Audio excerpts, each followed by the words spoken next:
जगतसिंहपुर निर्वाचन मंडलीर आलीपिंगल पंचायतर शालकारे बीजेडी कर्मी माने जगतसिंहपुर विधायक प्रार्थी प्रशांत कुमार मुदुली और सांसद प्रार्थी राजश्री मल्लिक प्रचार जोरदार कर आलीपिंगल पंचायत बीजेडी सभापति आर्तबंधु बेराक नेतृत्व में वरिष्ठ बीजेडी नेता तथा समाजसेवी मृत्युंजय स्वाई पूर्वतन समिति सभ्य सूर्यनारायण पलाउर गोपालझी प्राथमिक समन्वय समिति सभापति तथा वरिष्ठ बीजेडी नेता सुभाष चंद्र जेना पूर्वतन सरपंच उल्लास काबू युवा बीजेडी नेता तथा समिति सभ्य राजीव फेरा ललड़ा केसरी भूया नथेन्द्र जेना आर्तत्राण उच्छा सुभाष जेना सुधांशु भई टुला भई निगमानंद जेना सुधीर स्वाई अजय जेना विप्लव स्वाई नरेन्द्र महांती रवीन साहू संजय साहू बाबाजी महांती जतेन्द्र स्वाई गणेश बस्तिया प्रमुख प्रचारी सामिल होई ग्रामर प्रत्येक घर को घर जाई बीजेडी विधायक प्रार्थी प्रशांत कुमार मुदुली सपक्ष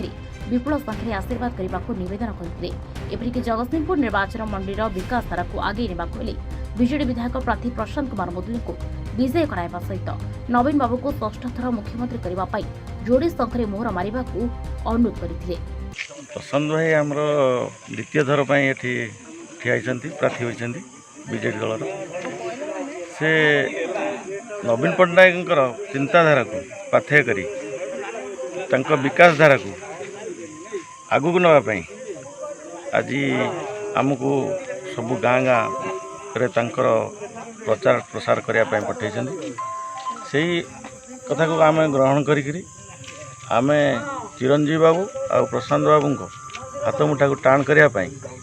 आज 2024 मसीहार इलेक्शन को केमती आम जितबू से सकाशे आम आमर चिंताधारा को बढ़ाई नहीं चलते बेस बोली कि ना जगतसिंहपुर मूलधुआ कि ना अमरेंद्र दास कि माने बीजेडी और कांग्रेस किसी लोक नहीं चिंताधारा कर जो सत्यव्रत महापात्र 18-20 भोट आथर पाई प्राय 5-10 हजार भोट अधिका हम सेमती किसी आम दल पर प्रभाव पड़ोनी आम निश्चय जितबू आ विपुल संख्या जितबू आम प्रिय चिरंजीवी बाबू अच्छा आम सहित प्रशांत भाई अच्छा राजश्री मल्लिक अच्छा आम निश्चित विपुल भोट्रे विजय लक्षाधिक भोट्रे विजय हूँ ये चिंताधारा नहीं आम आगे चल। राजीव कुमार बेहरा युव निर्वाचन मंडली सभापति जगतसिंहपुर निर्वाचन मंडली एवं समिति सभ्य आलीपिंगल ग्राम पंचायत देखो आज्ञा दीर्घ 24 वर्ष है नवीन बाबूर जो लोकप्रियता अच्छी एवं जो कार्य सब हो तल स्तर लोक केमी पहुँची पार प्रथम हूँ दायित्व देते कर्मी मानक नेता मैंने कहते लास्ट घर केमी सब योजनाटा पहुँच आपण मैंने देखुए आम जो विजु स्वास्थ्य कार्ड कथा है तापर एबे अनाउंस कर 100 यूनिट बिजुली फ्री हे एबे पुणी अनाउंस हो जो +3 पिला माने 14,000 झील पिला पाइबे और 12,000 पुओ पिला पाइबे पाठपढ़ार सुविधा पाइबे आउ मैंने देखुए लक्ष्मी बस गाँ गाँव चली देखुए बीएसके कार्ड रे बड़ बड़ रोग जी होती कौन बिना मूल्य बढ़िया ट्रिटमेंट होची बड़ बड़ हॉस्पिटल एम्स हो आपोलो हो से कार्ड सबुठी उपलब्ध है देखुए गाँ मानक आज आम ये शालागार उपस्थित अच्छे मंदिर देखुए केमती रूपांतरण होती 5T सचिवर अनुगत्य केमती रूपांतरण आप देखुए रोड कथा तो न कहले सर साई साई भर को गाँ गाँ भर रोड जाइए तेणुक सब प्रकार कार्यक्रम रही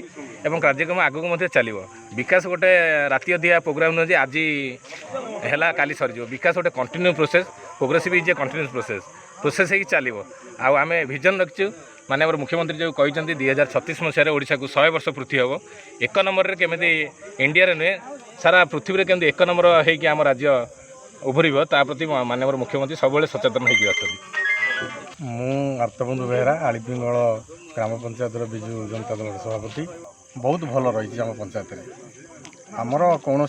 बाहर जो मैंने ठिया बीजेपी हो कि कांग्रेस हो कौन प्रभाव पड़ोनी आम उपर क्या प्रशांत बाबू जो कार्यक्रम आम विकास धारा बहुत किसी बर्तमान भी आग को जो आम नवीन बाबू कर जो इलेक्ट्रिक छाड़ हम तेणु लोक बहुत प्रभावित होती निश्चित भाव में आम ये विपुल संख्यार विजयी। जगतसिंहपुर प्रभाती महाराणा रिपोर्ट प्रसार न्यूज।